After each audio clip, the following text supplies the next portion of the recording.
A workshop on the role of intellectual property in promoting socio-economic development was jointly held by the Ministry of Science and Technology and the World Intellectual Property Organization in Hanoi on May 9th.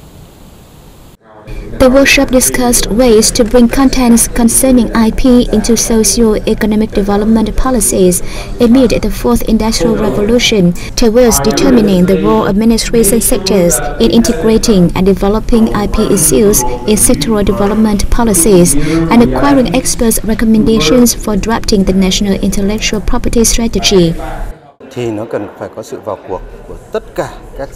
Mapping out a strategy on intellectual property is very necessary, as intellectual property has been increasingly appearing in all trading, productions and socio-economic activities. I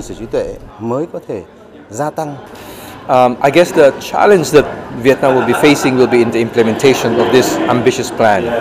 And I think the way to go, and I think Vietnam is on the right step, is how to consolidate different agencies, different ministries to work together. It's a challenge, of course, because different ministries will have their own different priorities. Participants also stressed the importance of state management agencies at all levels in outlining science and technology-based socio-economic development policies, adding that it is necessary to create links for promoting innovation in research institutes, universities, and enterprises.